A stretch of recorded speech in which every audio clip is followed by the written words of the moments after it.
నేను సేవకు వచ్చిన మొదట్లో ఆ శారదా కాలనీలో ఆఫీస్ పైన అన్న రూమ్కి కొంచెం ముందు హాల్లో ఫ్యాన్ ఉండేది. ఏది హాల్ అంటే ఏమంటారు దాన్ని, ఆ బాల్కనీలో శారదా కాలనీలో సేవకు వచ్చిన కొత్తల్లో 97 సంవత్సరం వచ్చిన ఎంత ఒక వారం 10 రోజులు ఏంటది నేను సేవకు వచ్చి ఇక్కడికి. నేను మా పాస్ గారి దగ్గర నేను అక్కడి నుంచి ఇక్కడికి వచ్చాను.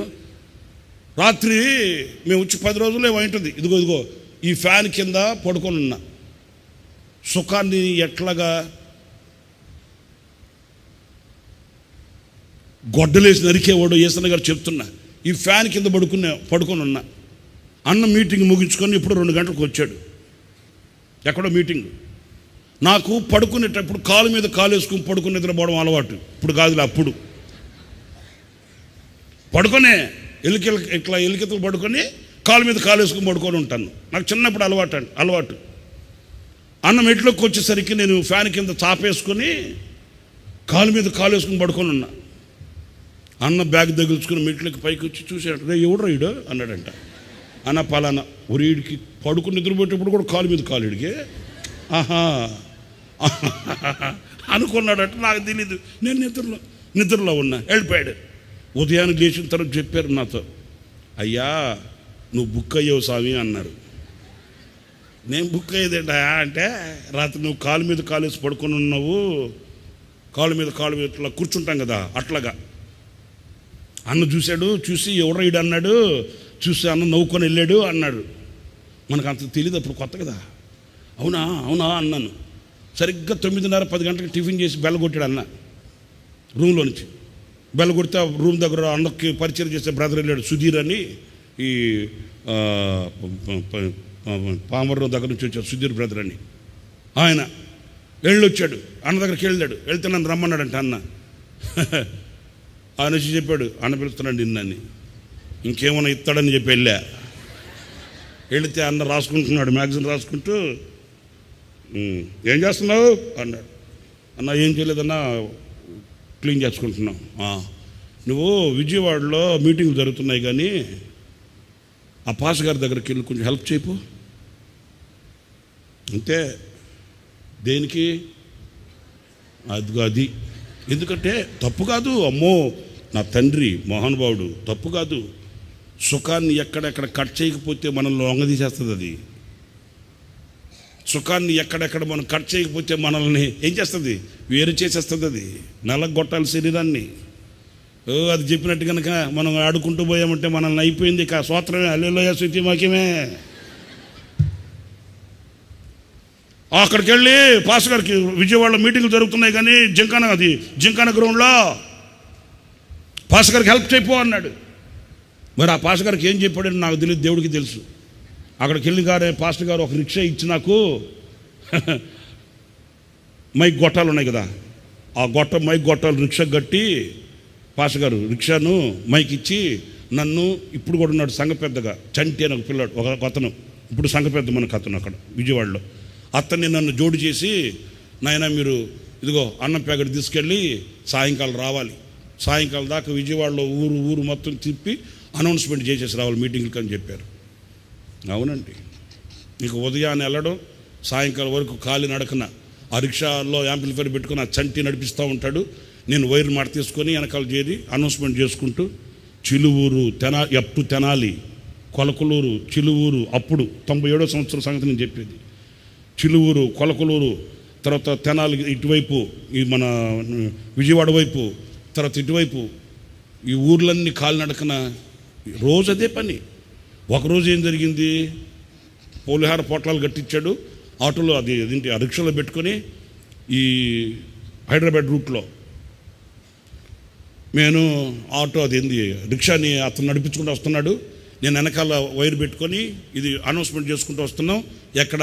ఇబ్రహీంపట్నం దగ్గర. విజయవాడ నుంచి ఇబ్రహీంపట్నం దాకా చెప్పుకుంటూ వచ్చాం. అటు నుంచి అది భవానీపురము, తర్వాత హెచ్పి కాలనీ, ఇప్పుడు కొంచెం అప్పుడు ఇండ్లు లేవు, ఇప్పుడు ఉన్నాయి. అటువైపు తర్వాత నల్లజారు 4 ఊర్లు ఉన్నాయి. అవన్నీ చెప్పుకుంటూ సాయంకాలం 4 గంటలకి నేను ఇబ్రహీంపట్నం దగ్గర రోడ్డు మీద నడుచుకుంటూ వెళ్తుంటే అన్న హైదరాబాద్ వెళ్తున్నాడు కారులో. కలిసి వచ్చే కాలం వస్తే తిట్టే ఉంటుంది వ్యవహారం. హైదరాబాద్ వెళ్తూ నేను వెనకాల వైరు పెట్టుకొని చెప్పుకుంటూ వెళ్తున్నాను. ఆ చంటి అన్న అతను రిక్షా దోలుతున్నాడు. నా వెనక అన్న కారు ఉంది, నాకు తెలీదు. అంతా విన్నాడంట, అనౌన్స్మెంట్ అంతా విని పలకరించుకోకుండా గుమ్మ క్రాస్ చేసుకుని వెళ్ళిపోయాడు. హైదరాబాద్ వెళ్ళి మీటింగ్ ముగించుకొని మరుసటి రోజు మళ్ళీ వస్తా ఉండవల్లి సెంటర్లో ఆగి అప్పుడున్న పాస్టర్ గారిని పిలిపించి, వాళ్ళకి రిక్షా ఇప్పించినావు కదా, అంత దూరం వాళ్ళు నడిచిపోయేటప్పుడు పిల్లలు మర్చిపోతున్నారు కానీ ఆటో మాట్లాడి అప్పటికే వారమైంది. ఎందుకు వచ్చింది తిప్పలు మీకు అర్థమైందా? మరి అది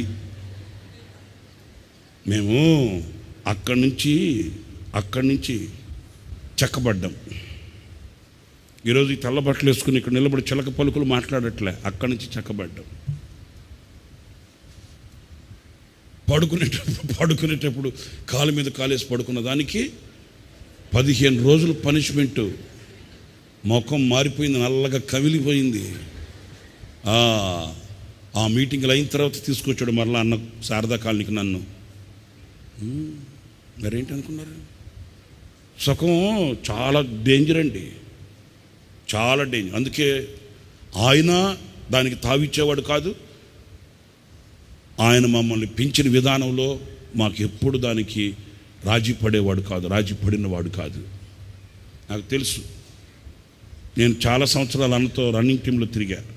మీరు చెప్తే మీరు నమ్మలేరండి.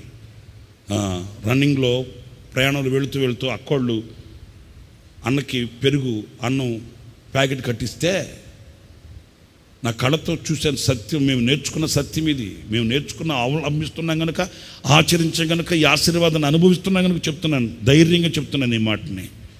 అక్కోళ్ళు అన్నకి ప్రయాణంలో పెరుగన్నం ప్యాకెట్ కట్టిస్తే ఆ పెరుగన్నంలో నంచుకోవడానికి ఏమీ లేక ఎక్కడన్నా వెళ్ళేటప్పుడు బస్సు వ్యాన్ ఆపి, రేపు ఆ బడ్డీ కొట్లోకి వెళ్ళి వేరుశనగ ముద్దలు ఉన్నాయి కదా, వేరుశనగ ముద్దలు ఉంటాయి కదా, 10 రూపాయలు ఇచ్చి ఆ వేరుశనగ ముద్దలు కొనుక్కరాపోరా అని వ్యాన్ అక్కడ ఆపుకుంటే వెళ్ళి వేరుశనగ ముద్దలు 4 కొనుక్కొని వస్తే ఆ పెరుగన్నంలో ఆ వేరుశనగ ముద్దలు నంచుకుని తిన్న రోజులు నాకు తెలుసండి. ఆయన ఇంటర్నేషనల్ స్పీకర్. ఆయన ఏంటి, ఆయన సుఖపడాలంటే ఎన్ని లేవు, ఎంత లేదేంటి, ఆయన అనుభవించాలంటే ఎంత లేదు, ఏమి లేదేంటి. శుభ్రంగా కాళ్ళు జాపు పడుకుని వ్యాన్ కొనుక్కొని శుభ్రంగా వెళ్ళొచ్చు కదా. ఆయన ఇవ్వలేదు, ఆ ఛాన్స్ ఇవ్వలేదు. ఆయన ఆ ఛాన్స్ ఇవ్వలేదు. ఎందుకు ఇవ్వలేదు? నా సేవకుడైతే నన్ను సేవిస్తాడు, ఎవడు సిరికిని నన్ను సేవించలేడు. అలాంటి సేవకునికి కలిగే ఆశీర్వాదాలు అలాంటివి. దప్పికొనిన వానికి దాహం తీర్చబడుతుంది, ఎండిన భూమి మీద ప్రవాహ జలములు కుమ్మరించబడతాయి. నేను వాని సంతతి మీద నా ఆత్మను కుమ్మరిస్తాను. వాని సంతతి, వాని పిల్లలు ఆశీర్వదించబడతారు. వాళ్ళు ఎట్లంట, నీటి కాలువల యొద్ద నాటబడిన నిరవంజ చెట్లు గడ్డిలో ఎదుగునట్లు ఈ ఆశీర్వాదాలన్నీ ఇదిగో ఈ రోజున కంటికి కనబడడానికి గల కారణం ఏంటంటే వేరొక దానిని సేవించిన వాళ్ళు కాదండి.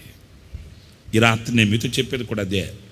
మీరు ఆయనను సేవించిన వారైతే నిశ్చయముగా ఈ దీవెన కలుగుతుంది. మీరు ఆయన సేవకులైతే, సేవించిన వారైతే. హల్లెలూయా.